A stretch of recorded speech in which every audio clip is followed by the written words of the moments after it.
po tayo sa updates from The Hague, no? May mga importanteng developments po sa kaso ni Tatay Digong, no? Unang-una, yung hinain ng mga abogado ni Tatay Digong para ma-disqualify yung dalawang huwes, yung isang taga-Africa at isang taga-Latin America, dahil sila nauna nang nagdesisyon na ipagpatuloy ang preliminary investigation dahil may jurisdiction ng ICC, ay nahihain nga po ng mga abogado ni Tatay Digong. Iba po ito dun sa naunang hinain nila, kasi naunang hinain nila na napasura, iba yung legal basis, no? Ang sabi ng korte, yung legal basis ng nauna ay kapag voluntary disqualification, yung West mismo ang gusto mag-recuse. Pero itong ginawa nila ngayon, kung partido naman ang gusto mag-recuse, no?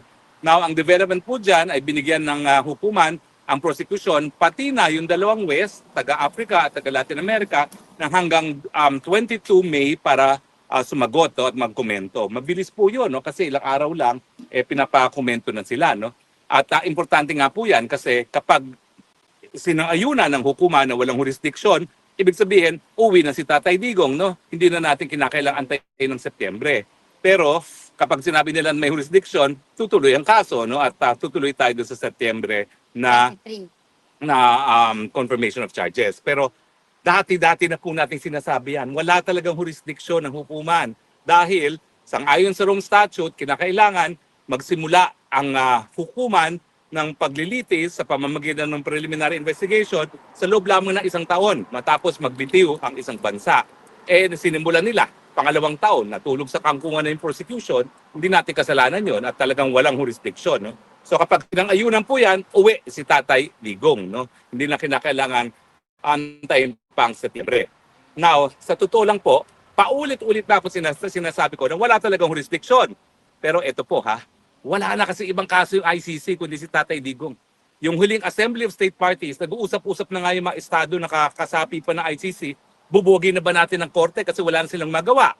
Ayan. So dyan po ako natatakot dahil may mga sweldo sila na pinangangalagaan, baka sabihin nila, sige na, ituloy na natin para may silbi pa ang ICC. Pero sa totoo lang po, bukod sa ang mga miyembro mismo ay nagsabi na doon sa Assembly of State Parties na tutuloy pa ba natin ng ICC na wala namang ginagawa ang ICC, nandyan din yung Amerika na talagang pinupulbos ang ICC. No? Binigyan ng sanctions, hindi lang yung si Prosecutor Kirim, kundi lahat ng mga opisyalis ng ICC at lahat ng empleyado at opisyalis na makipagtulungan na litisin yung mga kaaliado ng Amerika. At sa tingin ko naman, pagdating kay President Trump, kinukonsidera niya hindi lang aliado si Tatay Digong, kundi matalik pang kaibigan.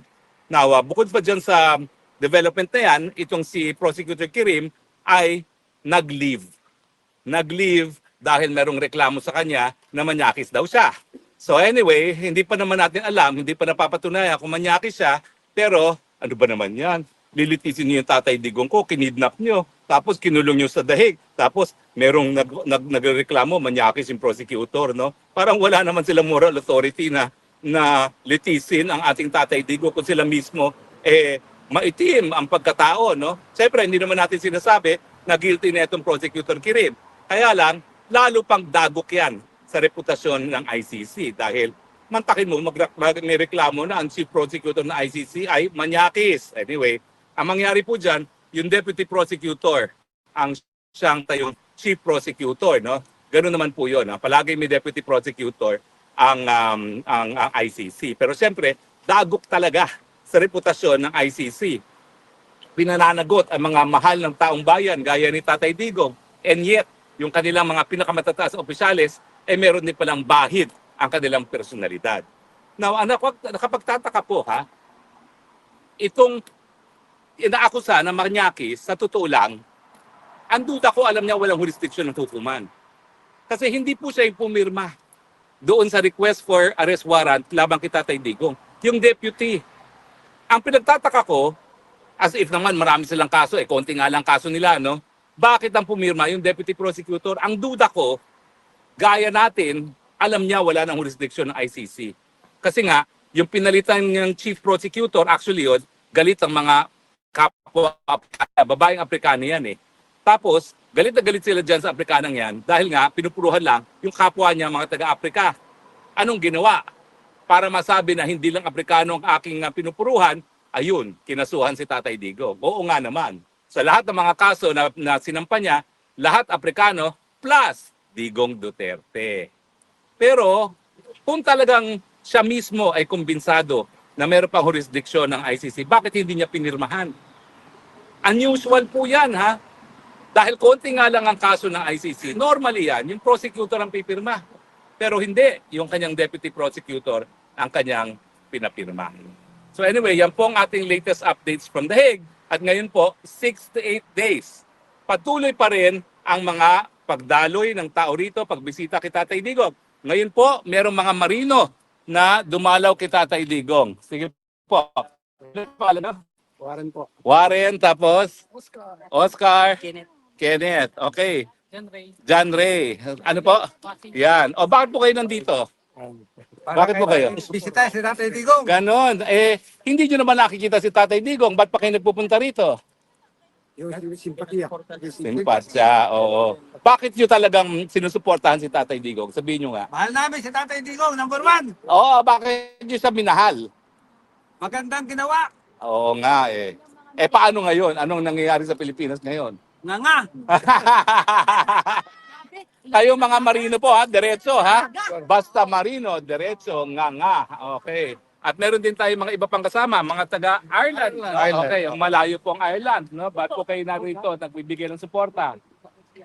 Ako na sumagot. Kahiyaan po sila. Para supportahan si Tatay Digong na para ibalik ng Pilipinas para gumanda uli ang takbo ng ating kabuhayan doon. Oo nga, nasa loob po niya, Tatay Digong. Ano mensahe niyo kay Tatay Digong? Sana wish ko makabalik siya nung mas maaga pa sa buwan na ito o next month. Kung pwede lang. Oo nga. Well, inaasahan naman natin. Kayo po, mga taga, malayo rin po to ha, Berlin. Oh, Berlin. Ano pong pangalan nyo, mga taga Berlin? Kami Yan. taga Berlin. Oo. At saka si Lilo. Ano pong mensahe nyo kay Tatay Digong? Nandun We siya. love Tatay Digong. Kay Okay. Tatay Digong, alam namin makakalabas ka. Mag-pray kami palagi. para Yes. sa'yo. Kasi support. Oo. Bakit nyo ba napamahal sa inyo si Tatay Digong? Kasi marami siyang, within 6 years niya as president, kumanda naman talaga ang Pilipinas. Hindi naman niya hinangad na magpapatay ng mga drug lord kasi nakakasira naman talaga yan sa mga kabataan. At saka may warning naman siya, di ba? Bakit hindi ka maintindihan ng mga iba-ibang, yung mindset ba ng mga ibang Pilipino?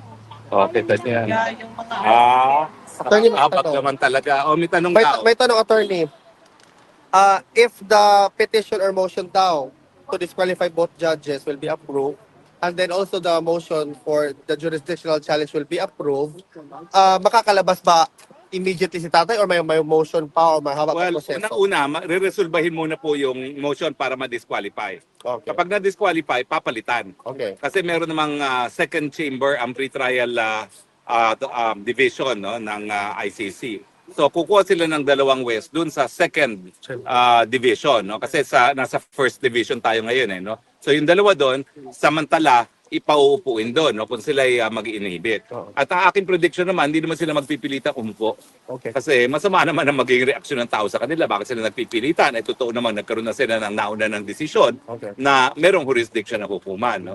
So, yun po. No? Pag nabuo na yung tatlo, kapag na-approve nga yung disqualification, saka pa lang sila magdedesisyon pagdating doon sa issue ng jurisdiction. Now, kung hindi ako nagkakamali, kailan nga mabinigyan ng ang prosecution na magkomento doon sa lack of jurisdiction? Parang Hunyo A1 ata, no? Parang Hunyo A1, kung hindi ako nagkakamali, yung binigay ng panahon para sumagot yung prosecution doon sa ating motion na walang jurisdiction ang ICC. Pero attorney, also the prosecution is asking the court. Oo nga pala. Oo. Alam nyo, Yung- binigyan na kasi ng final deadline ng hukuman yung Presentation. bibigay abiso kung sino yung mga tatayong testigo kay Tatay Digong. Ang sabi nila, hingi pa rin sila ng panahon dahil hindi pa nila napapangalagaan ang safety daw ng mga witnesses. Dapat wag na pagbigyan yan. Mantakin ninyo, 68 days na nakakulong si Tatay Digong, di pa niya alam kung ano yung ebidensya laban sa kanya. Di ba lahat tayo, we have a right to confront our accusers? Bakit 68 days na ayaw pa rin nila ilantad kung sino yan? Siguro kaya ayaw nila ilantad, alam nila mga sinungaling. Di ba? Ano kinatatakot nila?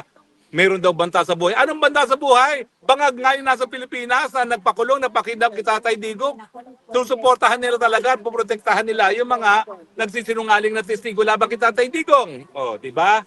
Nakalimutan ko nga pala, humingi sila ng panahon at sana naman hindi bigyan ng panahon kasi hindi na tama, hindi na makatarungan. 68 days now, hindi pa na papatunayan nagkasala, nakakulong, tapos gusto pa nila mas matagal na panahon. Samantalang karapatan naman ng akusado malaman kung ano yung mga paratang laban sa kanya at ikompronta kung sino yung mga tumatayong testigo laban sa kanya. Attorney, also following up to that, sinabi nila na is this also an indication na baka wala nga talagang witness na may presenta?